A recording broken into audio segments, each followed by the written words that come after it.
शब्द गुरु धन श्री गुरु ग्रंथ साहिब महाराज जी की पावन अते पवित्र गोद अंदर सज बैठी सतगुरां दी साजी अते निवाजी गुरु प्यारी गुरु सवारी अति सत्कारयोग साध संगत जियो। जो कि सेवक परिवार ने सतगुरां दे चरण परसे ने अंमृत वेले तो सुखमणी साहिब दे जाप उपरंत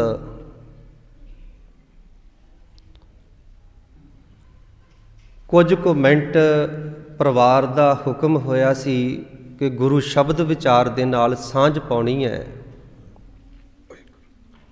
निमाणा जिहा जतन तुच्छ बुद्धि मुताबक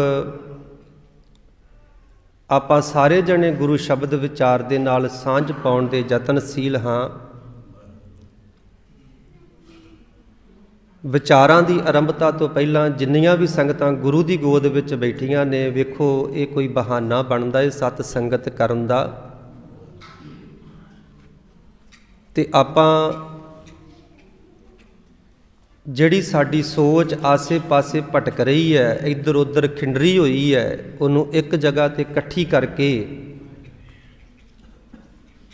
गुरु दी गोद विच उन्हों बिठाउण दा यतन करिए ते वध तो वध इलाहा प्राप्त करिए कि अज असीं अपने काम कार छड्ड के दूरों नेड़ियों चल के आए हाँ। ते जिहड़ा गुरु शब्द है उन्होंने आपां समझण दा यतन करिए। खास करके मैं अपनियां भैणां नूं बेनती कर देवां भी चुप दा दान जरूर बख्शिओ। जिहड़ियां कोई गल्लां करनियां ने किरपा करके 20-25 मिनट का समा है, ज़्यादा नहीं मैं समा लैना आप जी का। इहदे विच ही आपां थोड़े समय विच बहुता कुछ कहण दा यतन करना है। तो किरपा करके चुप दा दान बख्शिओ। बच्चों नूं अपने कंट्रोल विच रखिओ। जिहदे फोन चलते ने किरपा करके रिंग ट्यून बंद कर लिओ जां स्विच ऑफ कर लिओ, क्योंकि ध्यान खिंडरदा है। जिहड़ियां संगतां बाहर भी ने किरपा करके गुरु दी गोद विच आण के बैठण दा यतन करो, तां जो आपां सत संगत दा वध तो वध इलाहा प्राप्त कर सकीए, सतगुरां दीयां खुशियां प्राप्त करिए। आपां सारे जने आरंभता तो पहलां गुर फतेह प्रवान करो। गज के फतेह बुलाओ, आखो जी वाहिगुरु जी का खालसा वाहिगुरु जी की फतेह। सूझवान संगतां जिहड़ियां हुंदियां ने बहुत घट मिलदियां ने। पातशाह जी बाणी अंदर एक बड़ा प्यारा शब्द वरतदे ने। पातशाह ने उन्हां मनुखां नूं सोहणे नहीं कहा जिन्हां दा रंग बड़ा सोहना होवे, गोरा जिहा होवे, नैन नक्श सोहणे होण। पातशाह ने उन्हां मनुखां नूं सोहणे कहा है जिन्हां नूं संगत विच बैठना आउंदा है। पातशाह जी बाणी अंदर फरमान करते हैं, कहते सेई सुंदर सोहणे साध संगत जिन बहने। तेरे कपड़ियां नूं नहीं वेख्या रब ने, तेरे चेहरे नूं नहीं वेख्या पातशाह ने, तेरे शरीर नूं नहीं देखिया। सतगुरु जी कहते ने वो मनुख सोहणे ने जिन्हां नूं गुरु की संगत विच बहना आउंदा है। ते भाई साहब भाई गुरदास जी अपनियां वारां विच ख्याल देंदे ने, कहंदे जिहड़ा सत संगत विच बैठ के अपनियां गल्लां करदा है ना, अपनियां घरेलू गल्लां जां संगत दा ध्यान अपने वाले पासे खिच्चे, कहंदे वो नरकां दा अधिकारी है। जदों आपां गुरु की संगत विच आ जाइए, उत्थे सिर्फ आपां गुरु की गल सुनीए, उत्थे अपनियां गल्लां त्याग दईए, छड़ दईए उन्ना समा। आपां किसी अफसर कोले चले जाइए, ਉੱਥੇ ਆਪਾਂ ਇੱਧਰ ਉੱਧਰ ਦੀਆਂ ਗੱਲਾਂ ਨਹੀਂ ਕਰਦੇ ਗੁਰਮੁਖ ਪਿਆਰਿਓ।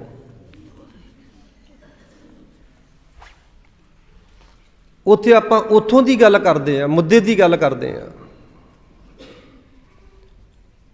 ਸੂਝਵਾਨ ਪਰਿਵਾਰ ਦੀ ਨਿਸ਼ਾਨੀ ਹੈ। ਮੈਨੂੰ ਇੱਕ ਹੋਰ, ਜਦੋਂ ਮੈਂ ਸ਼ਾਮੀ ਸੇਵਕ ਪਰਿਵਾਰ ਦੇ ਘਰੇ ਗਿਆ ਤੇ ਜਿਹੜਾ ਮੈਨੂੰ ਇਹਨਾਂ ਨੇ ਮੈਸੇਜ ਦਿੱਤਾ ਵੀ ਅਰਦਾਸ ਵੀ ਕਰਨੀ ਹੈ ਤੇ ਨਾਮ ਨਹੀਂ ਲੈਣਾ ਕਿਸੇ ਦਾ, ਚੰਗਾ ਲੱਗਾ। ਸਾਡੇ ਲੋਕ ਤੇ ਹਉਮੈ ਦੇ ਭੁੱਖੇ ਨੇ।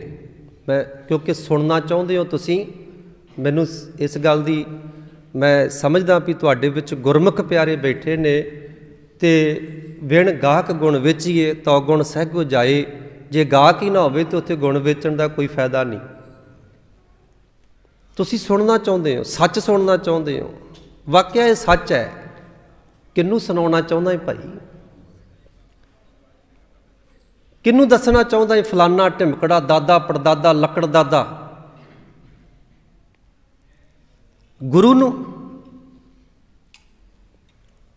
ਹਉਮੈ ਹਰ ਬੰਦਾ ਕਹਿੰਦਾ, ਵੇਖਿਆ ਕੋਈ ਬੰਦਾ ਧਰਮ ਦਾ ਕੰਮ ਕਰਦਾ ਹੋਵੇ, ਚੰਗਾ ਕੰਮ ਕਰਦਾ ਹੋਵੇ ਤੇ ਘਰ ਦੇ ਵਿੱਚ ਪੇਪਰ ਆਵੇ ਤੇ ਸਭ ਤੋਂ ਪਹਿਲਾਂ ਪੇਪਰ ਚੁੱਕ ਕੇ ਆਪਣੀ ਖਬਰ ਵੇਂਦਾ, ਮੇਰਾ ਨਾਂ ਕਿੱਥੇ ਕਿ ਲਿਖਿਆ ਹੋ ਗਿਆ। ਚਾਹੁੰਦਾ ਇਹ ਬੰਦਾ ਵੀ ਮੇਰਾ ਨਾਮ ਵਰਤਿਆ ਜਾਵੇ, ਮੇਰਾ ਨਾਮ ਲਿਆ ਜਾਵੇ। ਸੱਚਾਈ ਕੀ ਹੈ ਗੁਰਮੁਖ ਪਿਆਰਿਓ? ਆਪਾਂ ਇਸ ਮੁੱਦੇ 'ਤੇ ਗੱਲਾਂ ਕਰਨੀਆਂ ਨੇ ਕਿ ਮਨੁੱਖ ਦੇ ਜੀਵਨ ਵਿੱਚ 3 ਪੜਾਅ ਆਉਂਦੇ ਨੇ। ਧਿਆਨ ਦੇਣਾ, ਜੇ ਮਨੁੱਖ ਦੇ ਜੀਵਨ ਵਿੱਚ 3 ਪੜਾਅ ਨੇ। ਜਿਹੜਾ ਸਾਡਾ ਕਾਨੂੰਨ ਹੈ ਸਿੱਖਾਂ ਦਾ, ਜਿਹੜਾ ਸਾਡਾ ਸਿਸਟਮ ਹੈ ਅਲਾਹ ਸਿਸਟਮ, ਉਹਨੂੰ ਕਹਿੰਦੇ ਨੇ ਪੰਥ ਪ੍ਰਵਾਨਿਤ ਰਹਿਤ ਮਰਿਆਦਾ। ਉਹਦੇ ਵਿੱਚ ਲਿਖਿਆ ਹੋਇਆ ਹੈ ਜਨਮ ਸੰਸਕਾਰ, ਆਨੰਦ ਸੰਸਕਾਰ ਤੇ ਮ੍ਰਿਤਕ ਸੰਸਕਾਰ। ਆਪਾਂ ਤਿੰਨਾਂ ਤੇ ਥੋੜ੍ਹੀ ਥੋੜ੍ਹੀ ਵਿਚਾਰ ਕਰਕੇ ਸਮਾਪਤੀ ਕਰ ਦੇਣੀ ਹੈ। ਕਿਉਂ ਕਈ ਵਾਰੀ ਜਦੋਂ ਕਿਤੇ ਕੋਈ ਇੱਦਾਂ ਦਾ ਭਾਣਾ ਵਰਤਿਆ ਹੁੰਦਾ ਤੇ ਜਦੋਂ ਆਪਾਂ ਉਸ ਮੌਕੇ 'ਤੇ ਗੱਲ ਕਰਦੇ ਹਾਂ ਨਾ ਐਂਡ ਐਡ ਟਾਈਮ 'ਤੇ ਕਈ ਵਾਰੀ ਪਰਿਵਾਰ ਨੂੰ ਹੁੰਦਾ ਵੀ ਸਾਡੇ 'ਤੇ ਟਾਂਚ ਕੀਤੀ ਹੈ। ਗ੍ਰੰਥੀ ਤੇ ਪ੍ਰਚਾਰਕ ਤੇ ਫਸਿਆ ਹੀ ਹੁੰਦਾ ਸਾਰੇ ਪਾਸੇ। ਪਰ ਮੈਨੂੰ ਅੱਜ ਲੱਗਦਾ ਵੀ ਆਪਾਂ ਨੂੰ ਇਹਨਾਂ 'ਤੇ ਗੱਲ ਕਰ ਲੈਣੀ ਚਾਹੀਦੀ ਹੈ, ਕਿਉਂਕਿ ਬਹੁਤੇ ਆਪਣੇ ਵਿੱਚੋਂ ਹੋਣਗੇ ਜਿਨ੍ਹਾਂ ਨੂੰ ਇਹਨਾਂ ਤਿੰਨਾਂ ਬਾਰੇ ਨਹੀਂ ਪਤਾ ਤੇ ਸਾਨੂੰ ਪਤਾ ਹੋਣਾ ਚਾਹੀਦਾ, ਕਿਉਂਕਿ ਅਸੀਂ ਗੁਰੂ ਦੇ ਸਿੱਖ ਹਾਂ। ਤੇ ਜੇ ਅਸੀਂ ਸਿੱਖ ਹਾਂ ਤੇ ਸਾਡੇ ਕੋਲ ਸਿੱਖਿਆ ਵੀ ਹੋਣੀ ਚਾਹੀਦੀ ਹੈ ਵੀ ਇਹ 3 ਕਿਹੜੇ ਪੜਾਅ ਨੇ ਤੇ ਕਿੱਦਾਂ ਕਿੱਦਾਂ ਦੇ ਇਹ ਸਾਡੇ ਜੀਵਨ ਵਿੱਚ ਅਸੀਂ ਗੁਜ਼ਾਰਨੇ ਕਿਵੇਂ ਨੇ, ਕਿਵੇਂ ਬਤੀਤ ਕਰਨੇ ਨੇ, ਕਿਵੇਂ ਇਹਨਾਂ ਨੂੰ ਅਸੀਂ ਵਰਤਣਾ ਹੈ। ਧਿਆਨ ਦਿਓ ਜੇ ਗੁਰੂ ਨਾਨਕ ਪਾਤਸ਼ਾਹ ਮਹਾਰਾਜ ਦਾ ਪ੍ਰਕਾਸ਼ ਦਿਨ ਆਪਾਂ ਹਰ ਸਾਲ ਮਨਾਉਂਦੇ ਹਾਂ। ਤੇ ਜੇ ਕਿਸੇ ਦੀ 60 ਸਾਲ ਉਮਰ ਹੋ ਗਈ, ਤੁਹਾਨੂੰ 60 ਸਾਲ ਹੀ ਹੋ ਗਏ ਨੇ ਮਨਾਉਂਦੇ ਨੂੰ। ਬਾਬੇ ਨਾਨਕ ਤੋਂ ਪਹਿਲਾਂ ਅਨੇਕਾਂ ਹੀ ਧਰਮ ਸੀ। ਈਸਾਈ ਧਰਮ ਵੀ ਬਹੁਤ ਪੁਰਾਣਾ ਹੈ। ਮੇਰੇ ਤੋਂ ਵੱਡੀ ਉਮਰ ਦੇ ਮੇਰੇ ਬਜ਼ੁਰਗ ਬੈਠੇ ਨੇ। ਬੌਧ ਧਰਮ ਵੀ ਬਹੁਤ ਪੁਰਾਣਾ ਹੈ।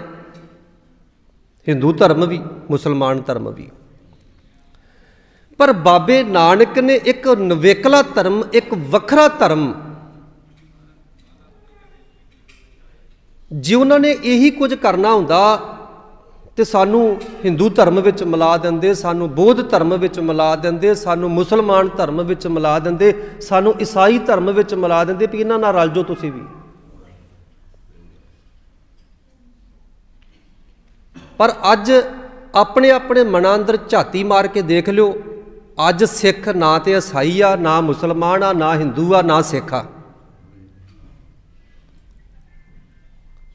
ਮੈਂ ਬੇਨਤੀ ਕਰ ਦੇਵਾਂ, ਮੈਂ ਇਹਦੀ ਵੀ ਉਦਾਹਰਨ ਦੇ ਦੇਵਾਂ ਤੁਹਾਨੂੰ, ਇਹ ਵੀ ਉਦਾਹਰਨ ਦੇ ਦੇਵਾਂ ਵੀ ਕਿਵੇਂ ਅਸੀਂ ਨਾ ਸਿੱਖ ਹਾਂ ਤੇ ਨਾ ਹਿੰਦੂ ਹਾਂ ਤੇ ਨਾ ਮੁਸਲਮਾਨ ਹਾਂ। ਅਸੀਂ ਆਪਣੇ ਬੱਚੇ ਬੱਚੀ ਦਾ ਵਿਆਹ ਕਰਦੇ ਹਾਂ, ਸਭ ਤੋਂ ਪਹਿਲਾਂ ਅਸੀਂ ਰਿੰਗ ਸਰਵਣੀ ਕਰਦੇ ਹਾਂ। ਛਾਪ ਜਿਹੜੀ ਪਾਉਂਦੇ ਨੇ, ਰਿੰਗ ਸਰਵਣੀ ਕਰਦੇ ਨੇ। ਇਹ ਕੀ ਸਿੱਖ ਧਰਮ ਵਿੱਚ, ਈਸਾਈ ਧਰਮ ਦਾ ਹੈ। ਉਹ ਇੱਕ ਦੂਜੇ ਨੂੰ ਛਾਪ ਪਾਉਂਦੇ ਨੇ, ਰਿੰਗ ਸਰਵਣੀ ਕਰਦੇ ਨੇ, ਵਿਆਹ ਹੋ ਗਿਆ। ਕਿਹੜੇ ਧਰਮ ਵਿੱਚ ਹੈ ਜੀ? ਈਸਾਈ ਧਰਮ ਵਿੱਚ। ਫਿਰ ਅਸੀਂ ਵਰਮਾਲਾ ਪਾਉਂਦੇ ਹਾਂ, ਛੱਡਦੇ ਅਸੀਂ ਉਹ ਵੀ ਨਹੀਂ। हिंदू धर्म भी अपना लिया। फिर असीं आनंद कारज भी करते हैं कि साडा गुरु बिना नाराज हो जे, सिख भी बनने का यतन करते हैं। ना ईसाई ना हिंदू ना सिख, कंप्लीट तो किसी पासे ना होया तू।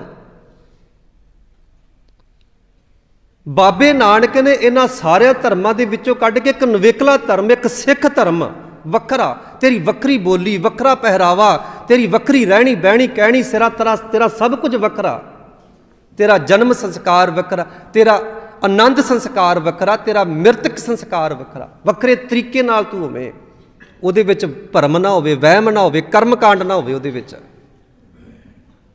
ये बाबे नानक ने सानू दिता सीगा।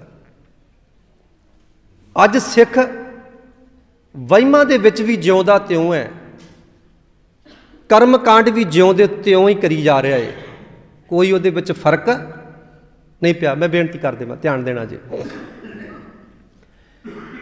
मैं बेनती की सी थोड़ी थोड़ी विचार आपां करां क्योंकि समा सीमित जाई है। जदों जन्म हुंदा है साडे घर विच, बच्चे दा जन्म हुंदा है ना,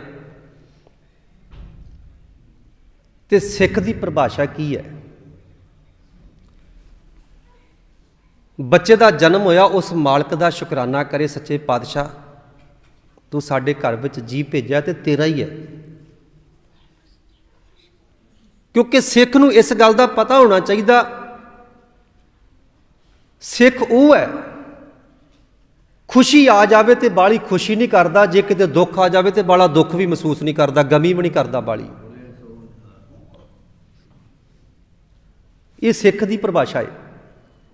इत्थे बंद बंद कट्टे गए, चढ़ती कला च रहे ने, उबलदियां देगां विच वाले खाले सी नहीं कीती। ये सिख की परिभाषा है ना। जन्म होया है तो सिख नूं पता है, पातशाह जी बाणी अंदर कहते ने, जन्मे को वाजे बजाए सोहलड़े अज्ञानी गाए। अज्ञानी सोहलड़े भाव अर्थ गीत। पुत्र का जन्म होया तो यह गीत गाने शुरू कर दिंदा है, डीजे ला लेंदा है, भंगड़े पाउंदा है, शराबां दे दौर चलाउंदा है, मास के दौर चलते ने। मेरे घर विच पुत्र ने जन्म लिया, अगली पंक्ति भुल गया, जो जन्मे ते सर पर मरना। पातशाह कहते भुल गया, जिदा जन्म होया दी मौत अटल है, ज्यों ज्यों दिन चढ़ता है त्यों त्यों अवध घटता है। मात कहे सुत बड़ा होता है, इतना को ना जाने। माँ कहती मेरा पुत 12 सालों का हो गया, मेरा पुत 20 सालों का हो गया। पातशाह कहते 20 साल उम्र चो घट भी तो गए ने ना, ये भी तो देख। सिख नूं इस गल का पता होना चाहिए, जिदा जन्म होया दी मौत अटल है, मैनूं इहदी खुशी नहीं करनी चाहिए। पातशाह तू दात दिती है, तेरी दात है, इत्थे की सीमत है। उस मालक का शुकराना करना चाहिए, उस वाहिगुरू का शुकराना करना चाहिए। अरदास बेनती करते, सच्चे पातशाह किरपा की है, तू रहमत की है, मैनू पुत्र की दात बख्शी है तू। बस मैं तो कई बारी बेनती करता हूँ, पुराना समा हुंदा सी जदों बच्चे ने जन्म लेना ना, तो कोठे ते अक वढ़ के बजुर्गों ने रख देना।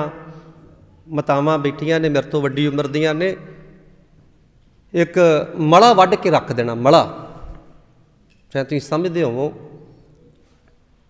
जिन्हों आपां बेर लगे हुंदे ने, मड़ा आम बाहर खेतों के विच हुंदा है, वो जाड़े वालियां जगह ते ज़्यादा हुंदा सी पहला, हुण ते घट गया। वो वढ़ के रख देना, उहदे पिछे कारण सी, अज भी लोग रख रहे हैं, अज भी लोग रख रहे हैं पिंडां दे विच। पर उदों उहदे पिछे बड़ा वड्डा कारण सीगा रखण दा। कच्चे कोठे हुंदे सी, कच्चे कोठे हुंदे सी ते मड़ा रखण दा कारण सी भी इस कोठे ते कोई चढ़े ना, क्योंकि इस छत थल्ले वो भैन है जिहदे घरे पुत्र ने जां धी ने जन्म लिया, इस कोठे ते कोई चढ़े ना। मड़ा वढ़ के रखण दा कारण सीगा, कंडे वढ़ के रखे जांदे सीगे। वो एक मैसेज सी, वो एक सुनेहा सी। बूहे नाल सरी बन के रखा सरी बन दिता जाता सी, वो एक सुनेहा सीगा भी इस घर दे विच बच्चे ने जन्म लिया, ऐरा गैरा नंगे ना, वायरस ना आवे इस घर दे विच। हस्पतालों में जाने बच्चे ने जन्म लिया होवे ते डॉक्टर उस कमरे में छेती कीता किसी को वड़न नहीं देंगे। क्यों नहीं वड़न देंगे? भी तेरे नाल कीटाणु आउणगे, तेरे नाल वायरस आवेगी, बच्चे ते छेती असर करेगी। पुराने बजुर्गों की काढ़ सी उस समय की। अज भी साडे लोग मला वढ़ के रख रहे हैं, भावें लेंटर पए हुए ने, वो भरम बन गया, वो वहम बन गया। चलो खैर, मैं थोड़ी थोड़ी गल करनी है। दूसरा पड़ाव है आनंद संस्कार का। तो आप तो कुछ गल्लां ते कर चुके हैं भी सिख रिंग सरवणी भी करी जा रहा है, वरमाला भी पाई जा रहा है, तो आनंद कारज भी करी जा रहा है। और भरोसा पता नहीं इनू अपने गुरु ते है कि किहड़े धर्म ते की अपना के बैठा होया। ये कुछ क्या नहीं जा सकता भी ये कित्थों इन्हें सिक्ख्या लै ली, कित्थों मत लै ली। पर गुरु साहब ने तो क्या सिखा, तू सिख उही है मर्यादा मुताबक जिहड़ा एक गुरु तो छुट के किसी ते विश्वास नहीं करता, सिर्फ अपने गुरु ते भरोसा करता है, सिर्फ अपने गुरु ते विश्वास करता है, वो सिख है।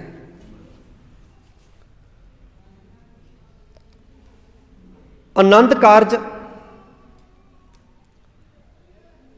गुरु ने सानू, गुरु अमरदास महाराज ने जिन्ने भी साडे जीवन विच कर्म कांड आनंद कारज दे समय भी अपनाए हुए सी, पातशाह ने वो सारे हूंज के साडे घरां दे विचों बाहर कढ़ दिते सीगे।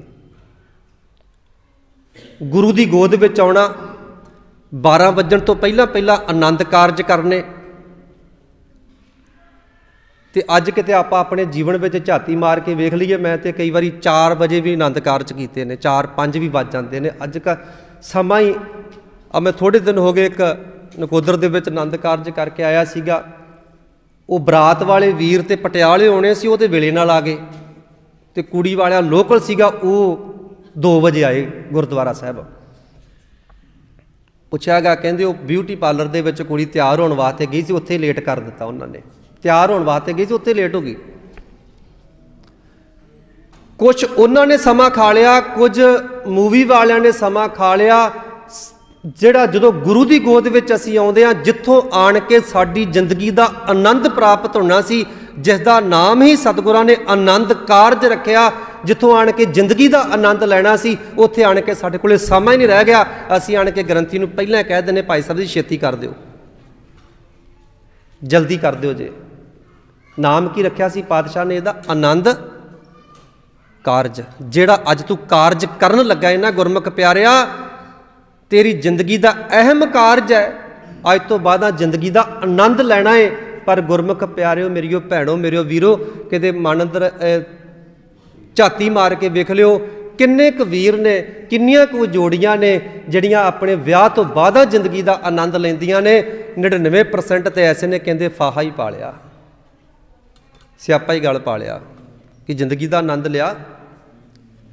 सिखा तेनू पातशाह आनंद कारजां की गल करते हैं, आनंद लैना है जिंदगी का, कि आनंद लिया पर जिथों आण के आनंद लैना सी, उत्थे आण के ते तैनूं छेतियां पै गईयां, समा ही है नहीं। आनंद कारज कीते दे ग्रंथी सिंह कोले समा होवे, वो 15-20 मिनट अद्धा घंटा समा कढ के समझावे जोड़ी नूं जिंदगी का आनंद किवें लैना है भाई, किवें जिंदगी विच आनंद आवेगा। मैं एक बेनती कर देवां, मैं पातशाह जी बाणी अंदर फरमान करते आ, एक जोत दोए मूर्ति धन फिर कहिए सोए। पातशाह कहते जिथे दोनों जियां की विचारधारा एक हो जाती है, उस परिवारां दे विच आनंद पैदा हुंदा। जिथे दोनों जियां की आपस विच विचार नहीं मिलती, उत्थे जिंदगी का आनंद कदे आ ही नहीं सकता, कदे जिंदगी का आनंद नहीं आ सकता। ते विचारधारा एक हो तां सकती है जे तू अपने गुरु का सिख बन जावे, तां सच्चा सिख बन जावे, तां जे गुरु के शब्द नाल जुड़ जावे। तो ये साडे कोले समा है नहीं, गुरु के नाल जुड़न वास्ते भी साडे कोल समा है नहीं। मैं कई बारी बेनती करदा हुंदा कि जिहड़ियां साडे जीवन विच घटनावां वापरदियां ने ना, कई बारी ज्ञान दे के जांदियां ने सानूं। आ लॉकडाउन, करोना वर्गियां बीमारियां आईयां, साडे जीवन विच ज्ञान दे के गईयां ने। आ पिछे जे लुधियाने जदों एक माता नूं करोना हो गया तो माता चढ़ाई कर गई, डॉक्टरां ने घरे सुनेहा भेजा उहदे मुंडिਆਂ नूं भी तुहाडी माता करोना कारण चढ़ाई कर गई आ, इहदा आण के संस्कार कर लो। तो तुसीं पेपरां 'च खबरां 'च पढ़िया होना, उन्हां मुंडिਆਂ ने जवाब देता भी माता नूं ते करोना होया सी, असीं तो नहीं आउणा, इहदा कर दो संस्कार जिथे करना। तुसीं पढ़िया होना तुसीं पेपरां दे अखबारां दे विच भी। उत्थों की सिद्ध होया, सानूं की ज्ञान मिलिया भी ना तेरे धीआं ना तेरे पुत्तर किसी ने नहीं तेरा बनना। पातशाह जी बाणी अंदर फरमान करदे, धंधा रोवे मैल ना धोवे सुपनंतर संसारो। जे दुनिया अंदर कोई किसी नूं रोंदा है तो उहदे सुखां नूं रोंदा है, उहदे कम्मां नूं रोंदा है। बंदा देखो बंदे दा दुख होवे ना, मान लो एक बंदा रोज़ घरे आउंदा, रोज़ आण के अपने परिवार नाल कलेश करदा है, लड़ाई करदा है, दारू पींदा है, नशा करदा है, ते उहदे घर वाली भी कहंदी भी तू भरा मर खा पी जा, रोज़ ही आण के साडे भादी बना दिना तू, ना ते सानू सुख दा साह लैण दिना, ना तू सुख दा साह लेना, तू मरदा खपदा भी नहीं। जिद्दन वो मर जांदा वो कन्नां नूं हत्थ लाउंदी, चंगा साह ते तो सौखा आऊगा ना, मैनूं छुट गए असीं कहंदे आ ना। ते जिहड़ा परिवार जिहड़ा सुख देण वाला है, जिहदी जिहड़ा जिंदगी 'च सुख दिंदा है, कमाई लिआण के अपनी धर्म सपत्नी नूं फड़ा रिहा, हर साह दे नाल साह लै रिहा, जिद्दन किते ओह चढ़ाई कर जावे ते ओही धर्म सपत्नी कीरने पा पा रोंदी आ भी तेरा मैनूं जिंदगी 'च सुख सीगा, कमा के कौन लिआऊगा, खवाऊ कौन। भावें कि सारा कुछ परमेशर दे रिहा है, दद्दा दाता है कि सब कुछ देमनहार, पर वो रो किनूं रही है, उहदे सुखां नूं रो रही है।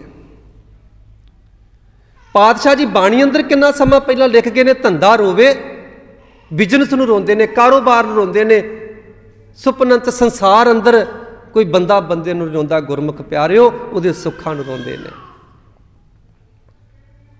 ध्यान देना जी। वो करोना काल तो सानू की सिक्ख्या मिली, कोई किसी वास्ते नहीं है, जे तेरी कोई सहायता करने वाला तो वह सिर्फ परमेश्वर ही है, वह सिर्फ अकाल पुरख ही है। मैं एक बेनती होर करदा हुन्ना, चलो ग्रंथी होने के नाते चौकीदार सानू होका देना पैंदा, भाई नित गुरुद्वारा साहब आया करो, आपां सत संगत कर लिया करिए, 10 मिनट गुरु की गोद में बैठ के कथा विचार सुन सरवण कर लिया करिए, आया करो आपां कहने। तो उदों भैणां बीबियां दा सारियां दा बहाना हुंदा सी, वेखो जी बच्चे स्कूल भेजने ने, समा ही है नहीं गा, रोटी खवाउणी है बच्चों नूं, स्कूले टैक्सी ते चढ़ाउणा है, वैन ते चढ़ाउणा है, समा है नहीं, लॉकडाउन हो गया, सारा कुछ बंद हो गया, गुरु कोले आउण दा समा साडे कोले फिर भी है नहीं। बहाना सी ना। जदों किसी ने ना मनना होवे उहदे कोले बहाने बड़े ने, मैं ना मानूं, मैं नहीं समझना, जिन्ने मर्जी बहाने। तो जे अपने इस दिमाग को असीं सैट कर लईए, सारे काम सैट करने ने, मैं गुरु घर 10 मिनट 15 मिनट जाना ही जाना है, बह के सत संगत करनी करनी, तो हो भी सकती है, कोई वड्डी गल बनी। अडे टाइम सानू कोई इदां दी घटना वापर जावे, मैनू जाना पै जावे, मैं सारे काम मिनटां सैकंटां दे विच सैट कर देना। फलाणिया तू मੱਝਾਂ नू पट्ठे पा दी, टिमकड़िया तू मੱਝਾਂ चो देवी, तू पट्ठे वढ लियावी, मैं अज फलानी जगह जाना है, मेरे को टाइम है नहीं, मिनटों मिनट सैट हो जाते हैं ना। पता नहीं जो गुरु की गोद में आना होंदा साडे कोल काम ही नहीं सैट होंदे। बैठे असीं सब तो साडे भी लाणे बाणे विच ना एक होर भी गल आ गई, ध्यान देना जी। मैं कहना मरण तो बाद स्वर्ग लैके देने मेरे हथ विच है, क्योंकि मैं ग्रंथी हाँ। ध्यान देना, 2 मिनट सचेत होकर बैठो जी। मैं ये गल कह रहा, मरण तो बाद तुहानू स्वर्गां विच भेजना मेरे हथ विच है। तुसीं खंड पाठ करवाओ, उहदी मैनू पूजा दिओ, अरदास करवाओ मेरे कोलों, मैनू उहदी भेटा दिओ, तुहानू स्वर्गां विच मैं भेजांगा। बंदा कहंदा जिउंदे जी की लोड़ पई गुरुद्वारा साहब जाण दी, की लोड़ पई बाणी पढ़न दी, की लोड़ पई राम राम कहण दी, वाहिगुरू वाहिगुरू कहण दी, ग्रंथी नूं रुपया 500 देवांगे तो ग्रंथी ने दरवाजा खोल देना, चल बंदा स्वर्गां च।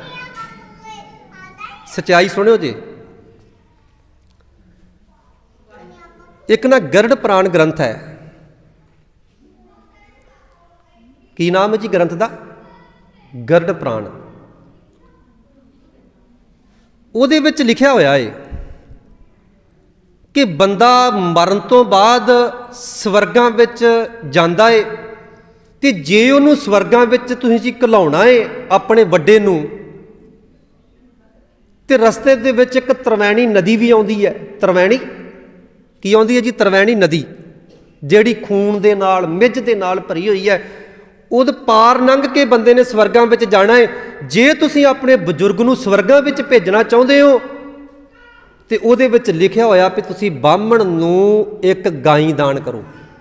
ਉਹਦੇ ਵਿੱਚ ਕੀ ਲਿਖਿਆ ਹੋਇਆ ਜੀ? ਇੱਕ ਬ੍ਰਾਹਮਣ ਨੂੰ ਇੱਕ ਸੱਜਰ ਸੂਈ, ਉਹ ਵੀ ਦੁੱਧ ਦਿੰਦੀ, ਫੰਡਰ ਨਹੀਂ, ਸੱਜਰ ਸੂਈ ਗਾਂ ਦਾਨ ਕਰ ਦਿਓ।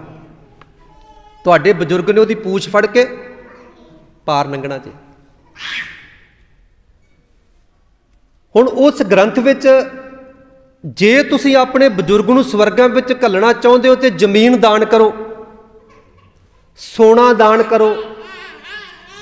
ਇੱਥੋਂ ਤੱਕ ਵੀ ਲਿਖਿਆ ਹੋਇਆ ਜੇ ਤੁਸੀਂ ਸਵਰਗਾਂ ਵਿੱਚ ਜਾਣਾ ਚਾਹੁੰਦੇ ਹੋ ਤੇ ਇਸਤਰੀ ਵੀ ਦਾਨ ਕਰੋ ਬ੍ਰਾਹਮਣ ਨੂੰ। ਮੈਂ ਸੱਚ ਬੋਲਦਾ ਹਾਂ, ਗੁਰਮੁਖ ਪਿਆਰ ਮੰਨ ਲਓ, ਮੈਂ ਕਹਿੰਦਾ ਤੁਹਾਡਾ ਕੁਛ ਨਹੀਂ ਪਹੁੰਚਣਾ ਉੱਥੇ, ਕਹਿ ਰਿਹਾ ਮੈਂ। ਤੇ ਨੁਕਸਾਨ ਕਿਹਦਾ ਹੋ ਰਿਹਾ ਜੀ? ਬਾਹਰ ਲੈ ਯਾਰ, ਨੁਕਸਾਨ ਕਿਹਦਾ ਹੋ ਰਿਹਾ? ਮੈਂ ਕਹਿ ਰਿਹਾ ਤੁਹਾਡਾ ਕੁਛ ਨਹੀਂ ਪਹੁੰਚਣਾ ਭਾਈ, ਕੋਈ ਸਵਰਗ, ਇੱਥੇ ਹੀ ਸਵਰਗ ਨੇ। ਤੇ ਨੁਕਸਾਨ ਕੀ? ਤੁਸੀਂ ਕਹਿਣਾ ਜਿੱਥੇ ਸਵਰਗ ਆ ਤੇ ਬਾਬੇ ਨੂੰ ਕੀ ਲੋੜ ਪਈ ਆ ਫਿਰ 5100 ਦੇਣ ਦੀ? ਬਾਬੇ ਨੂੰ ਕੀ ਲੋੜ ਪਈ ਆ ਫਿਰ 500 ਰੁਪਈਆ ਅਰਦਾਸ ਭੇਟਾ ਦੇਣ ਦੀ? ਬਾਬੇ ਨੂੰ ਕੀ ਲੋੜ ਪਈ ਆ ਬਿਸਤਰਾ ਬਰਤਨ ਦੇਣ ਦੀ? ਫਿਰ ਹੈ ਨਾ, ਕਹੋਗੇ ਨਾ। ਫਿਰ ਨੁਕਸਾਨ ਕਿਹਦਾ ਹੋਇਆ? ਗ੍ਰੰਥੀ ਦਾ। ਨੁਕਸਾਨ ਕਿਹਦਾ? ਤੇ ਮੈਨੂੰ ਕੀ ਲੋੜ ਮੇਰਾ ਆਪਣਾ ਨੁਕਸਾਨ ਕਰਾਵਾਂ? ਮੈਂ ਬੱਚੇ ਪਾਲਣੇ ਨੇ, ਬੱਚੇ ਪੜ੍ਹਾਉਣੇ ਨੇ, ਬੱਚੇ ਵਿਆਹੁਣੇ ਨੇ, ਇਹਨਾਂ ਨੂੰ ਮੈਨੂੰ ਕੀ ਲੋੜ? ਮੈਂ ਕਹੂੰਗਾ ਵੀ ਭੇਜ ਸਕਦਾ, ਵੀ ਮੇਰੇ ਕੋਲ ਪਾਵਰ ਹੈਗੀ ਆ। ਤੁਸੀਂ ਕਿਹੜਾ ਬਾਣੀ ਪੜ੍ਹਨੀ ਆ? ਤੁਹਾਨੂੰ ਕਿਹੜੀ ਸੋਝੀ ਆਉਣੀ? ਤੁਸੀਂ ਖੁਦ ਤੇ ਬਾਣੀ ਪੜ੍ਹਨੀ ਨਹੀਂ, ਤੁਹਾਡੇ ਕੋਲ ਟਾਈਮ ਹੀ ਹੈ ਨਹੀਂ। ਜੋ ਮੈਂ ਕਹਾਂਗਾ ਤੁਸੀਂ ਮੰਨ ਲੈਣਾ ਹੈ। ਗੁਰੂ ਨਾਨਕ ਪਾਤਸ਼ਾਹ ਮਹਾਰਾਜ ਦਾ 550 ਸਾਲਾ ਅਸੀਂ ਮਨਾ ਚੁੱਕੇ ਹਾਂ, ਕਰੋੜਾਂ ਰੁਪਈਆ ਖਰਚ ਕਰ ਚੁੱਕੇ ਹਾਂ, ਪਰ ਗੁਰਮੁਖ ਪਿਆਰਿਓ ਸੋਝੀ ਸਾਨੂੰ ਇੱਕ ਦੀਵਾਨੀ ਦੀ ਅਜੇ ਤੱਕ ਨਹੀਂ ਆਈ। ਅਸੀਂ ਬਾਹਮਣਵਾਦ ਕਰਮ ਕਾਂਡ ਵਿੱਚ ਜਿਉਂਦੇ ਤਿਉਂ ਫਸੇ ਪਏ ਆ। ਮ੍ਰਿਤਕ ਸੰਸਕਾਰ ਦੀ ਗੱਲ ਕਰ ਲਈਏ, ਸਮਾਂ ਸੀਮਤ ਹੈ। ਪਾਤਸ਼ਾਹ ਜੀ ਕੀ ਕਹਿੰਦੇ ਨੇ? ਪ੍ਰਾਨੀ ਤੂੰ ਆਇਆ ਲਾਹਾ। ਕੀ ਕਹਿੰਦੇ ਨੇ ਜੀ ਪਾਤਸ਼ਾਹ ਜੀ? ਬੋਲਿਓ, ਪ੍ਰਾਨੀ ਤੂੰ ਆਇਆ ਲਾਹਾ ਲੈਣ। ਜੀਂਦੇ ਬੰਦੇ ਨੂੰ ਕਿਹਾ ਨਾ, ਮਰੇ ਬੰਦੇ ਨੂੰ ਕਿਤੇ ਬਾਣੀ ਅੰਦਰ ਲਿਖਿਆ ਹੋਵੇ ਵੀ ਮਰਿਆ ਤੂੰ ਲਾਹਾ ਲੈਣ ਵਾਸਤੇ ਆਇਆ ਸੀ। ਮਰੇ ਬੰਦੇ ਨੂੰ ਕਿਹਾ ਹੋਵੇ ਵੀ ਤੈਨੂੰ ਲਾਹਾ ਮਿਲ ਗਿਆ, ਤੂੰ ਸਵਰਗਾ। ਬਾਣੀ ਅੰਦਰ ਜੇ ਗੱਲ ਕੀਤੀ ਹੈ, ਲਾਹਾ ਦੀ ਗੱਲ ਕੀਤੀ ਹੈ, ਤੇ ਜੀਂਦੇ ਬੰਦੇ ਵਾਸਤੇ ਕੀਤੀ ਹੋਈ ਹੈ। ਪ੍ਰਾਨੀ ਤੂੰ ਆਇਆ ਲਾਹਾ ਲੈਣ, ਲੱਗਾ ਕਿਤ ਕੁ ਫਕੜੇ ਸਭ ਮੁੱਕਦੀ ਚੱਲੀ ਰੈਣ। ਕੌਣ ਮੂਆ ਰੇ ਕੌਣ ਮੂਆ, ਬ੍ਰਹਮ ਗਿਆਨੀ ਮਿਲ ਕਰੋ ਵਿਚਾਰ, ਇਹ ਤੋਂ ਚਲਤ ਪਿਆ। ਪਾਤਸ਼ਾਹ ਕਹਿੰਦੇ ਮਰਿਆ ਕੌਣ ਹੈ ਭਾਈ? 5 ਭੂਤਕ ਸਰੀਰ 5 ਤੱਤਾਂ ਤੋਂ ਪੈਦਾ ਕੀਤਾ ਹੋਇਆ। ਪਾਤਸ਼ਾਹ ਕਹਿੰਦੇ ਉਹਨਾਂ 5 ਵਿੱਚ ਸਮਾ ਗਿਆ। ਕਿਤੇ ਮਨ ਅੰਦਰ ਸੋਚ ਕੇ ਵੇਖ, ਮਰਿਆ ਕੌਣ ਹੈ? ਮਿੱਟੀ ਮਿੱਟੀ ਵਿੱਚ ਰਲ ਗਈ ਹੈ। ਜਦੋਂ ਅਸੀਂ ਸੰਸਕਾਰ ਕਰਦੇ ਹਾਂ ਬੰਦੇ ਦਾ ਤੇ ਉਹਦੇ ਹੱਡੀਆਂ ਸਵਾਹ ਸਾਰੀ ਚੁੱਕ ਕੇ ਦਰਿਆ ਵਿੱਚ ਪਾ ਆਉਂਦੇ ਆ। ਦਰਿਆ ਦੇ ਵਿੱਚੋਂ ਰੁੜ ਕੇ ਨਹਿਰਾਂ ਵਿੱਚ ਚਲੇ ਜਾਂਦੀ ਹੈ, ਨਹਿਰਾਂ ਦੇ ਵਿੱਚੋਂ ਖਾਲਿਆਂ ਸੂਇਆਂ ਦੇ ਵਿੱਚ ਚਲੇ ਜਾਂਦੀ ਹੈ, ਗਾਂ ਜ਼ਮੀਨਾਂ ਪੈਲੀਆਂ ਵਿੱਚ ਚਲੇ ਜਾਂਦੀ ਹੈ, ਤੇ ਉਹ ਮਿੱਟੀ ਮਿੱਟੀ ਵਿੱਚ ਜਾ ਕੇ ਮਿਕਸ ਹੋ ਜਾਂਦੀ ਹੈ। ਤੇ ਸਾਹ ਸਾਡੇ ਚੱਲਦੇ ਨੇ, ਹਵਾ ਏ। ਜਦੋਂ ਸਾਡੇ ਸਾਹ ਚੱਲਣੋਂ ਬੰਦ ਹੋ ਗਏ, ਜਿਹੜਾ ਸਾਹ ਚੱਲਦਾ ਹਵਾ ਦੇ ਵਿੱਚ ਮਿਕਸ ਹੋ ਜਾਣਾ ਹੈ। ਹਵਾ ਵਿੱਚ ਮਿਕਸ ਹੋ ਗਈ। ਅੰਦਰ ਪਾਣੀ ਹੈ, ਪਾਣੀ ਤੋਂ ਬਗੈਰ ਬੰਦਾ ਨਹੀਂ ਚੱਲਦਾ। ਜਦੋਂ ਅਸੀਂ ਇਹਨੂੰ ਅੱਗ ਲਾ ਦਿੰਦੇ, ਭਾਫ ਬਣ ਕੇ ਪਾਣੀ ਵਿੱਚ ਮਿਕਸ ਹੋ ਜਾਂਦਾ ਹੈ। ਯਾਰ 5 ਭੂਤਕ ਸਰੀਰ 5 ਤੱਤਾਂ ਦੇ ਵਿੱਚ ਜਾ ਕੇ ਮਿਲ ਜਾਂਦਾ ਹੈ। ਜਿੱਥੋਂ ਪੈਦਾ ਹੋਇਆ ਸੀ ਉੱਥੇ ਹੀ ਜਾ ਕੇ ਮਿਲ ਗਿਆ। ਪਾਤਸ਼ਾਹ ਕਹਿੰਦੇ ਮਰਿਆ ਕੌਣ ਭਾਈ? ਦੱਸਦੇ ਹਾਂ ਵੀ ਮਰਿਆ ਕੌਣ? ਕੌਣ ਮੂਆ ਰੇ ਕੌਣ ਮੂਆ, ਬ੍ਰਹਮ ਗਿਆਨੀ ਮਿਲ ਕਰੋ ਵਿਚਾਰ, ਇਹ ਤੋਂ ਚਲਤ ਪਿਆ। ਦੱਸ ਮਰਿਆ ਕੌਣ ਭਾਈ? ਇੱਕ ਬੇਨਤੀ ਹੋਰ ਸੁਣ ਲਿਓ ਜੇ। ਜਦੋਂ ਨਾ ਮੇਰੇ ਦੇਖਣ ਦੀਆਂ ਗੱਲਾਂ ਨੇ, ਮੈਂ ਵੀ ਦੇਖਿਆ, ਥੋੜ੍ਹਾ ਜਿਹਾ ਸਮਾਂ ਮੈਂ ਦੇਖਿਆ, ਧਿਆਨ ਦਿਓ, ਥੋੜ੍ਹਾ ਜਿਹਾ ਸਮਾਂ ਸਚੇਤ ਹੋਇਓ ਜੇ। ਜਦੋਂ ਕੋਈ ਪ੍ਰਾਨੀ ਚੜ੍ਹਾਈ ਕਰ ਜਾਂਦਾ ਸੀ ਨਾ, ਗੁਰਮੁਖ ਪਿਆਰਿਓ, ਮਰ ਜਾਂਦਾ ਸੀ ਜਦੋਂ ਕੋਈ ਪ੍ਰਾਨੀ, ਤਾਂ ਮੈਂ ਇੱਕ ਦਿਨ ਅੱਗੇ ਵੀ ਬੇਨਤੀ ਕੀਤੀ ਸੀ, ਉਦੋਂ ਨਾ ਫਿਰ एक मरासण नूं लिजाया जांदा सी, एक मरासण नूं, मेरे तो वड्डे बैठे ने तुहानूं ज़्यादा पता होना, स्पैशल हुंदी सी वो मरासण भैण, मैं भैण शब्द वरतांगा, ਉਹਨੂੰ तजर्बा बड़ा ਹੁੰਦਾ ਸੀਗਾ। ਉਹਨੇ ਫਿਰ ਜਾ ਕੇ ਉਸ ਘਰ ਦੇ ਵਿੱਚ ਜਿਹੜਾ ਬੰਦਾ ਮਰਿਆ ਹੁੰਦਾ ਸੀਗਾ ਨਾ, ਉਹਦਾ ਨਾਮ ਲੈ ਲੈ ਕੇ ਕੀਰਨੇ ਪਾ ਪਾ ਕੇ ਰੋਣਾ, ਵੈਣ ਪਾਉਣੇ, ਉਹਦੀ ਵਡਿਆਈ ਕਰਨੀ, ਉਹਦੀ ਸੋਭਾ ਕਰਨੀ, ਮਰੇ ਹੋਏ ਬੰਦੇ ਦੀ ਸੋਭਾ ਕਰਨੀ, ਵਡਿਆਈ ਕਰਨੀ। ਤੇ ਪਾਤਸ਼ਾਹ ਨੇ ਬਾਣੀ ਅੰਦਰ ਅਲਾਹਣੀਆਂ ਸ਼ਬਦ ਰਚ ਦਿੱਤਾ। ਅਲਾਹਣੀਆਂ ਦਾ ਭਾਵ ਅਰਥ ਵੀ ਵੈਣੀ ਹੈ। ਪਾਤਸ਼ਾਹ ਕਹਿੰਦੇ ਅਲਾਣੀਆਂ ਜਦੋਂ ਆਪਾਂ ਪੜ੍ਹਦੇ ਉਹਦੇ ਵਿੱਚ ਇੱਕ ਅਕਾਲ ਪੁਰਖ ਦੀ ਵਡਿਆਈ ਹੈ, ਇੱਕ ਵਾਹਿਗੁਰੂ ਦੀ ਵਡਿਆਈ ਹੈ। ਧੰਨ ਸਰੰਦਾ ਸੱਚਾ ਪਾਤਸ਼ਾਹ ਜਿਨ ਜਗ ਧੰਦੇ ਲਾਇਆ, ਮੋਲਤ ਪੁੰਨੀ ਪਾਈ ਭਰੀ, ਜਾਨੀ ਜਿਹੜਾ ਘੱਤ ਚਲਾਇਆ। ਉਹਦੇ ਵਿੱਚ ਇੱਕ ਅਕਾਲ ਪੁਰਖ ਦੀ ਵਡਿਆਈ ਕੀਤੀ ਹੋਈ ਹੈ, ਇੱਕ ਵਾਹਿਗੁਰੂ ਦੀ ਵਡਿਆਈ ਕੀਤੀ ਹੋਈ ਹੈ। ਬਾਬਾ ਨਾਨਕ ਜੀ ਕਹਿਣ ਲੱਗੇ, ਗੁਰਮੁਖ ਪਿਆਰਿਓ, ਮਰੇ ਹੋਏ ਦੀ ਵਡਿਆਈ ਕਰਨ ਨਾਲ ਉਸ ਅਕਾਲ ਪੁਰਖ ਦੀ ਵਡਿਆਈ ਕਰੋ ਜਿਹਨੇ ਤੁਹਾਨੂੰ ਸੰਸਾਰ 'ਤੇ ਭੇਜਿਆ ਸੀਗਾ। ਉਸ ਵਾਹਿਗੁਰੂ ਦੀ ਵਡਿਆਈ ਕਰੋ, ਉਸ ਵਾਹਿਗੁਰੂ ਅਕਾਲ ਪੁਰਖ ਦੀ ਵਡਿਆਈ ਕਰੋ। ਪਰ ਕਿੰਨਾ ਸਮਾਂ ਹੋ ਗਿਆ ਧੰਨ ਸ੍ਰੀ ਗੁਰੂ ਗ੍ਰੰਥ ਸਾਹਿਬ ਮਹਾਰਾਜ ਪ੍ਰਕਾਸ਼ ਹੋਏ ਨੂੰ, ਟਿਕੇ ਤੇ ਅਸੀਂ ਅੱਜ ਫਿਰ ਵੀ ਉੱਥੇ ਦੇ ਉੱਥੇ ਹੀ ਆ ਨਾ। ਫਰਕ ਕਿੰਨਾ ਕੁ ਪਿਆ ਸਾਡੇ ਜੀਵਨ ਵਿੱਚ, ਸਾਡੇ ਜੀਵਨ ਵਿੱਚ ਬਦਲਾਓ ਕਿੰਨਾ ਕੁ ਆਇਆ ਹੈ। ਕੁਝ ਚੀਜ਼ਾਂ ਦੀ ਜ਼ਰੂਰਤ ਸੀ ਜਿਹੜੀਆਂ ਉਸ ਸਮੇਂ ਕੀਤੀਆਂ ਕਰਨੀਆਂ ਬਹੁਤ ਜ਼ਰੂਰੀ ਸੀਗੀਆਂ, ਅੱਜ ਉਹਨਾਂ ਦੀ ਜ਼ਰੂਰਤ ਨਹੀਂ ਹੈਗੀ। ਬੰਦਾ ਅੱਜ ਵੀ ਕਰ ਰਿਹਾ ਹੈ, ਬੰਦਾ ਅੱਜ ਵੀ ਕਰ ਰਿਹਾ ਹੈ। ਮੈਂ ਇੱਕ ਦੋ ਬੇਨਤੀਆਂ ਕਰ ਦੇਵਾਂ। ਜਿਹੜਾ ਆਪਾਂ ਮਰੇ ਹੋਏ ਬੰਦੇ ਨੂੰ ਜਦੋਂ ਆਪਾਂ ਸ਼ਮਸ਼ਾਨ ਘਾਟ ਵਿੱਚ ਲੈ ਕੇ ਜਾਂਦੇ ਹਾਂ ਤੇ ਨਾਲ ਆਪਾਂ ਇੱਕ ਘੜਾ ਖੜਦੇ ਹਾਂ, ਉਹ ਘੜਾ ਆਪਾਂ ਉੱਥੇ ਜਾ ਕੇ ਭੰਨਦੇ ਹਾਂ। ਤੁਸੀਂ ਸਾਰੇ ਪੜ੍ਹੇ ਲਿਖੇ ਬੈਠੇ ਹੋ ਤੇ 21ਵੀਂ ਸਦੀ ਦੇ ਵਿੱਚ ਪ੍ਰਵੇਸ਼ ਕੀਤਾ ਹੋਇਆ ਹੈ ਤੁਸੀਂ ਸਾਰਿਆਂ ਨੇ, ਤੇ ਸਮਝਦਾਰ ਹੋ ਸਾਰੇ। ਗੁਰਮੁਖ ਪਿਆਰਿਓ, ਜਿਹੜਾ ਸਿੱਖ ਧਰਮ ਹੈ ਨਾ, ਲੌਜਿਕ 'ਤੇ ਖੜਾ ਹੈ, ਕਾਰਨ 'ਤੇ ਖੜਾ ਹੈ। ਕਿਸੇ ਨਾ ਕਿਸੇ, ਐਵੇਂ ਨਹੀਂ ਵੀ ਬਿਨਾਂ ਮਤਲਬ ਤੋਂ ਹੀ ਪੱਥਰ ਨਾਲ ਟੱਕਰਾਂ ਮਾਰਨ ਵਾਲੀ ਗੱਲ ਨਹੀਂ ਹੈਗੀ ਸਿੱਖ ਧਰਮ ਦੇ ਵਿੱਚ। ਉਹਦੇ ਪਿੱਛੇ ਕੋਈ ਨਾ ਕੋਈ ਕਾਰਨ ਹੈ। ਕਾਰਨ ਹੈ ਦੱਸ ਫਿਰ। ਬਾਬੇ ਨਾਨਕ ਨੇ ਜਦੋਂ ਜਨੇਊ ਪਾਉਣ ਲੱਗੇ ਸੀ ਬਾਬੇ ਨਾਨਕ ਨੂੰ, ਤੇ ਬਾਬੇ ਨਾਨਕ ਨੇ ਪੁੱਛਿਆ ਸੀ ਨਾ ਜਨੇਊ ਦਾ ਕਾਰਨ, ਤੇ ਦੱਸ ਵੀ ਜਨੇਊ ਪਾਉਣ ਦਾ ਕਾਰਨ ਕੀ ਆ, ਕਿਉਂ ਪਾਉਣਾ ਦੱਸ। ਉਹ ਕਹਿੰਦਾ ਇਹਦੇ ਨਾਲ ਬੰਦਾ ਪਵਿੱਤਰ ਹੋ ਜਾਂਦਾ। ਪੰਡਤ ਕੀ ਕਹਿੰਦਾ ਸੀ, ਇਹਦੇ ਨਾਲ ਬੰਦਾ ਜਨੇਊ ਪਾਉਣ ਨਾਲ ਪਵਿੱਤਰ ਹੋ ਜਾਂਦਾ। ਤੇ ਜੇ ਗੁਰੂ ਨਾਨਕ ਪਾਤਸ਼ਾਹ ਮਹਾਰਾਜ ਕਹਿਣ ਲੱਗੇ ਵੀ ਚਲੋ ਜੇ ਇਹਦੇ ਨਾਲ ਬੰਦਾ ਪਵਿੱਤਰ ਹੁੰਦਾ ਤੇ ਮੇਰੀ ਭੈਣ ਦੇ ਵੀ ਪਾ ਦੇ, ਉਹ ਕਹਿੰਦਾ ਇਸਤਰੀ ਦੇ ਨਹੀਂ ਪਾਇਆ ਜਾਂਦਾ, ਇਸਤਰੀ ਵਾਸਤੇ ਜਨੇਊ ਨਹੀਂ ਹੈ। ਉਹ ਕਹਿੰਦਾ ਜੇ ਇਸਤਰੀ ਵਾਸਤੇ ਨਹੀਂ ਤੇ ਮੇਰਾ ਭਰਾ ਐਜ ਏ ਬ੍ਰਦਰ, ਮੇਰਾ ਵੀਰ ਭਾਈ ਮਰਦਾਨਾ, ਇਹਦੇ ਪਾ ਦੇ। ਗੁਰੂ ਨਾਨਕ ਪਾਤਸ਼ਾਹ ਮਹਾਰਾਜ ਕਹਿੰਦੇ ਸੂਦਰ ਦੇ ਵੀ ਪਾਉਣ ਵਾਸਤੇ ਨਹੀਂ ਹੈਗਾ, ਇਹ ਸੂਦਰ ਨੂੰ ਵੀ ਨਹੀਂ ਪਾਇਆ ਜਾਂਦਾ। ਤੇ ਗੁਰੂ ਨਾਨਕ ਪਾਤਸ਼ਾਹ ਕਹਿੰਦੇ ਨਾ ਇਸਤਰੀ ਦੇ ਪਾਇਆ ਜਾਂਦਾ, ਨਾ ਸੂਦਰ ਦੇ ਪਾਇਆ ਜਾਂਦਾ, ਤੇ ਪਵਿੱਤਰ ਕਿਵੇਂ ਕਰ ਦੂੰ ਦੱਸ। ਜਿਹੜਾ ਇਹਨਾਂ ਨੂੰ ਪਵਿੱਤਰ ਨਹੀਂ ਕਰ ਸਕਦਾ, ਸੂਦਰ ਨੂੰ ਨਹੀਂ ਪਾ ਸਕਦਾ ਤੂੰ, ਇਹਨਾਂ ਨੂੰ ਨਹੀਂ ਪਵਿੱਤਰ ਕਰ ਸਕਦਾ, ਮੈਨੂੰ ਪਵਿੱਤਰ ਕਿਵੇਂ ਕਰ ਦੇਵੇਗਾ। ਤੇ ਭਗਤ ਕਬੀਰ ਜੀ ਇਹ ਗੱਲ ਕਹਿੰਦੇ ਨੇ, ਪੰਡਤ ਨੂੰ ਬ੍ਰਾਹਮਣ ਨੂੰ ਇਹ ਗੱਲ ਕਹਿਣਾ ਕਰਦੇ ਨੇ, ਜੇ ਜਨੇਊ ਪਾਉਣ ਦੇ ਨਾਲ ਬੰਦਾ ਪਵਿੱਤਰ ਹੁੰਦਾ ਏ, ਤੇ ਭਗਤ ਕਬੀਰ ਜੀ ਕਹਿੰਦੇ ਮੇਰੇ ਘਰ ਦੇ ਵਿੱਚ ਤਾਂ ਖੱਡੀ ਦਾ ਕੰਮ ਕਰਦੇ ਸੀ ਨਾ ਭਗਤ ਕਬੀਰ ਜੀ, ਖੱਡੀ ਜਲਾਏ। ਕਹਿੰਦੇ ਜਦੋਂ ਮੇਰੇ ਬੱਚੇ ਰਾਤ ਨੂੰ ਸੌਂਦੇ ਆ ਨਾ ਤਾਂ ਉਹਨਾਂ ਦੇ ਢਿੱਡ ਦੇ ਨਾਲ ਕਿੰਨਾ ਕਿੰਨਾ ਧਾਗਾ ਵਲੇਟਿਆ ਹੁੰਦਾ, ਜੇ ਧਾਗਾ ਪਾਉਣ ਦੇ ਨਾਲ ਹੀ ਬੰਦਾ ਪਵਿੱਤਰ ਹੁੰਦਾ ਏ, ਤੇ ਕਹਿੰਦੇ ਫਿਰ ਮੇਰੇ ਬੱਚੇ ਤੇ ਪੰਡਤਾ ਤੇਰੇ ਨਾਲੋਂ ਜ਼ਿਆਦਾ ਪਵਿੱਤਰ ਹੈ। ਕਾਰਨ ਤੇ ਖੜਾ ਹੈ ਕਿਤੇ ਨਾ ਕਿਤੇ ਸਿੱਖ ਧਰਮ। ਇਹ ਵੀ ਨਹੀਂ ਵੀ ਜੇ ਆ ਕਿਰਪਾਨ ਪਾਲੀ ਹੈ ਤੇ ਇਹਦੇ ਪਿੱਛੇ ਕਾਰਨ ਦਾ ਹੀ ਨਾ ਪਤਾ ਹੋਵੇ ਬੰਦੇ ਨੂੰ, ਕੇਸਾਂ ਵਿੱਚ ਕੰਘਾ ਉਡਾਇਆ ਤੇ ਇਹਦੇ ਪਿੱਛੇ ਕਾਰਨ ਦਾ ਹੀ ਨਾ ਪਤਾ ਹੋਵੇ ਬੰਦੇ ਨੂੰ ਵੀ ਕਾਰਨ ਕੀ ਹੈ। ਵਾਹਿਗੁਰੂ ਨੇ ਤੈਨੂੰ ਕੰਘਾ ਕਾਹਤੋਂ ਦਿੱਤਾ, ਗੁਰੂ ਸਾਹਿਬ ਨੇ ਤੈਨੂੰ ਕਿਰਪਾਨ ਕਾਹਤੋਂ ਦਿੱਤੀ, ਗੁਰੂ ਸਾਹਿਬ ਨੇ। ਤੈਨੂੰ ਪਤਾ ਹੋਣਾ ਚਾਹੀਦਾ ਗੁਰਮੁਖ ਪਿਆਰਿਆ। ਅਸੀਂ ਤੇ ਬਾਹਲਾ ਇਹਨੂੰ ਵੀ ਭਰਮ ਮੰਨ ਕੇ ਬੈਠੇ ਹੋਏ ਹਾਂ ਵੀ ਕਿਰਪਾਨ ਪਾਲੀ ਤੇ ਮੈਂ ਕਹਿੰਦਾ ਮੈਂ ਪਵਿੱਤਰ ਹੋ ਗਿਆ, ਵੀ ਮੇਰੇ ਤੋਂ ਵੱਡਾ ਤੇ ਬੰਦਾ ਪਵਿੱਤਰ ਹੀ ਨਹੀਂ ਕੋਈ ਦੁਨੀਆ ਤੇ। ਮੈਂ ਭਾਵੇਂ ਝੂਠ ਬੋਲਾਂ ਮੈਨੂੰ ਉਹ ਵੀ ਮਾਫ ਆ, ਮੈਂ ਹੇਰਾ ਫੇਰੀਆਂ ਕਰਾਂ ਮੈਨੂੰ ਉਹ ਵੀ ਮਾਫ ਆ, ਮੈਂ ਠੱਗੀਆਂ ਮਾਰੀ ਜਾ, ਬਹੁਤਿਆਂ ਦਾ ਤਾਂ ਲਾਇਸੈਂਸ ਹੈ ਨਾ ਵੀ ਬਾਜ਼ਾਰ ਬੰਦੇ ਨੇ ਕਿਰਪਾਨ ਪਾਈ ਹੋਈ ਹੈ, ਝੂਠ ਥੋੜ੍ਹੀ ਬੋਲੂਗਾ, ਹੇਰਾ ਫੇਰੀ ਥੋੜ੍ਹੀ ਕਰੂਗਾ, ਠੱਗੀ ਥੋੜ੍ਹੀ ਮਾਰੂਗਾ।